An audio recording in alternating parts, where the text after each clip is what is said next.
So the Game Awards just announced their nominees for Game of the Year 2024. It's not the worst set of nominees. I actually do kind of like the Game Awards. I know that some people love to hate on the Game Awards and pick apart every little thing that they do wrong and stuff like that.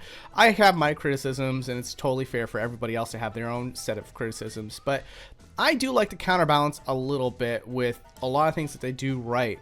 And with the nominees that they usually put on each year, I'm kind of like, yeah, you know, that is kind of what I would put on the card for, you know, all the different nominees that would be chosen for each individual category. It's not often I feel like, oh, wow, this game got completely snubbed. It does happen from time to time, and today is one of those times, and I'm going to talk about that. But let's talk about which games were nominated for Game of the Year, okay? First, we got Astrobot, which is a platforming game that was released by Sony, and it's exclusive on the PlayStation 5. It's really great to see a great, colorful platforming game be nominated for Game of the Year. Will it win? I'd be very surprised to find out that would be the case. It's not necessarily the best 3D platformer of all time, but it's hyper polished, and you got to appreciate, again, a game that's willing to go visually in a direction that is not all dark, muted colors and all that stuff. So, great to see Astrobot on here. The only complaint I have about Astrobot in general is that he is one of many. I know that it's like similar to like how Yoshi's work. Like we all kind of identify like, oh, that's Yoshi. But then there's like, you know, all different kinds of Yoshis that are so similar to regular Yoshi. But with Astrobot, it's kind of had like a little bit of an issue of establishing him as a mascot, because there's so many Astrobots that look identical to him, and you collect other Astrobots that look identical to him. But I guess in this one, things are a little bit different with the cameos and stuff like that. There's cameos from various other franchises and everything, which I think is a really fun collectible. You know, we've had Jiggies with Banjo-Kazooie and Stars with Mario 64, but with this one, we get mascots from other franchises, which is really freaking funny. So I guess it does a little bit more to establish Astrobot as his own character in this one, whereas in the past games, I've always kind of had a complaint where it's sort of like you lose your identity when you look like every character in the game. But anyways, this game is pretty solid. I think that it's great to see it here. Let's move on. Batro is nominated for Game of the Year. I will say very little about Batro. It definitely took the world by storm. Lots of the YouTubers that I would visit at cons and stuff were all talking about Batro. It sounds like the most unappealing game to me personally. Two things I really hate. I hate card games in video games, and I also hate roguelikes or roguelites. And I guess this is just two of those things combined into one video game. So I couldn't be any less interested in Batro. But with that still said, it apparently really swept people away with its gameplay. And those who do appreciate those two things seem to swear up and down how amazing this game is. So congratulations to Batro. Next is Black Myth Wukong. Lots of people were saying like this is definitely Game of the Year material. I never played it myself. Maybe I should get around to it. Yeah, I heard that it's just a great game that just kind of has its own strong sense of self. It doesn't seem to care at all about appealing to anybody, but just making a game that the developers wanted to see themselves. And people ended up appreciating that. It was a game with its own vision. It's not servicing anyone, and it is just being its own thing. So I don't know, like, I get, you guys will have to tell me if Wukong was definitely, like, a Game of the Year game. I sometimes get this game requested on Boundary Break, but not as often as you might think for a game that is now contending for Game of the Year. So I don't know exactly how truly popular it is out here in the US. I know, obviously, in China, it's sold amazing numbers, and that really lent itself to being one of the most financially successful video games. But is it super popular out here in the West? Let me know. I'm sure a lot of you have played it in my audience, but just give me some more details about this one. Next up is a controversial one, though I kind of appreciate seeing it here. It's Elden Ring Shadow of the Erdtree. Now, the reason why this is controversial is because it's DLC for an existing video game. That's something we've never seen before for the Game Awards. A DLC being nominated for Game of the Year? Well, this is pretty much why I wanted to cover this as a story on She Says the News. It's because Jeff comes out and says, hey, you know, if a game really does something special, if it's DLC, we feel it's our right, it's our duty to nominate it for Game of the Year because of how stupendous it is. And so Shadow of the Erdtree kind of makes the cut, despite the fact that the original base game did not release in 2024. I don't like this direction, but I also love Elden Ring. So it's kind of great that this is like the first time we see this and it's with this franchise, because Elden Ring is just so amazing and so special. I never finished the DLC though. It's kind of strange and it's not the most fun. And also I was kind of hoping that the environments would be more interesting, and they're not. But more Elden Ring is never a bad thing. So, you know, like, I still appreciate that it exists. I also just wish it didn't take so long to come out, but I can also kind of see why that would be the case. It's the most meaty From Software DLC I've ever seen ever come out of their studio. So, you know, makes sense. Next up is Final Fantasy VII Rebirth. Well, apparently this was a substantial improvement over the last game, Final Fantasy VII Remake. There is an overworld map, there's tons of mini games, there's more characters to play as. Apparently, all across the board, fans seem to really like this one, except for one thing, and that was the game's ending, apparently. I looked at it, I looked it up, I didn't play this one. If you love Final Fantasy VII Remake, cool. Please don't get too upset by what's about to come out of my mouth, because it's not going to be pro Final Fantasy VII Remake. I gave up on this trilogy as soon as I found out that the game was not truly a remake. It is a Universe B plotline that also kind of leans on the idea that you've played Final Fantasy VII on the PlayStation 1 beforehand. I think that it's a huge disservice to making a version of Final Fantasy VII that can be enjoyed by many generations to come.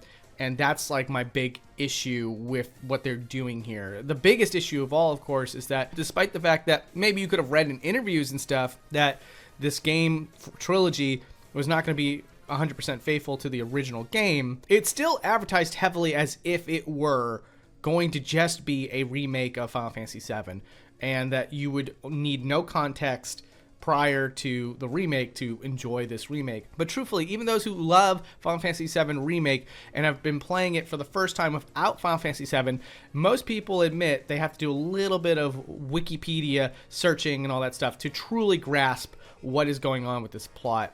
And for that reason, I found that to be a bit unethical, in my opinion. And I never usually say this about video games. I mean, obviously, there are times where it's sort of like, oh, the price of that game is way too high, or wow, that subscription service is kind of disgusting, or whoa, hey, you know, random gotcha elements in this game that should be a single-player experience, that's not cool. But to, in my opinion, false advertise this remake as a faithful remake with new gameplay and stuff like that, to then turn around and have a plot twist that basically says, no, this is a sequel, I think is, in my opinion, unethical. And so I didn't want to support the series going forward.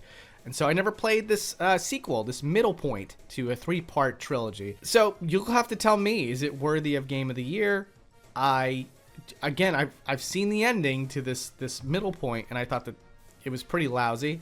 And it's definitely really disrespectful to the original Final Fantasy VII, in my opinion.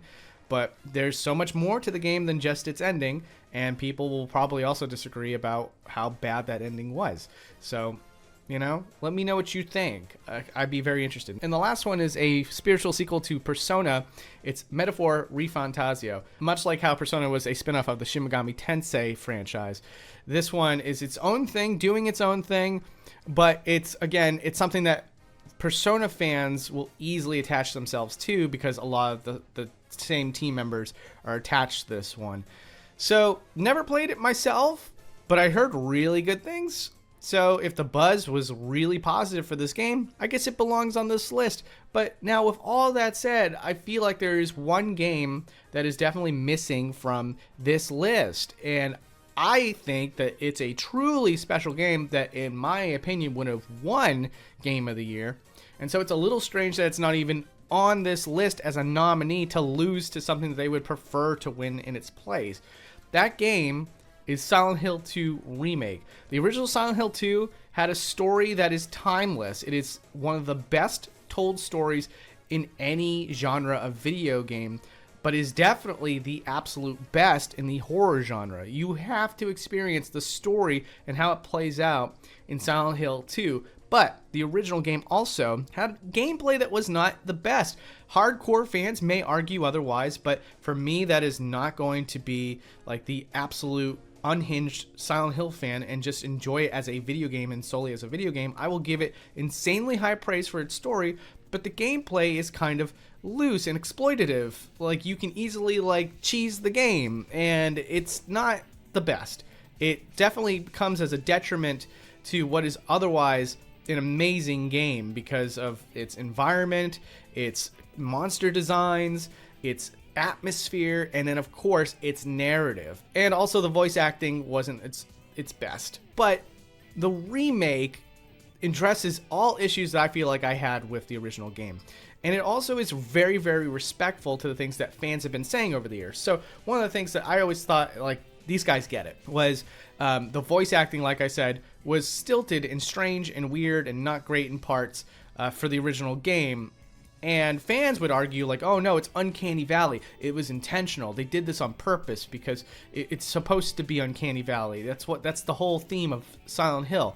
And while I do agree, like, this very strange voice acting lends itself or is supported by the strangeness of Silent Hill, I don't believe that in many cases the voice acting was supposed to be as stilted and strange and weird as it comes across in the final product.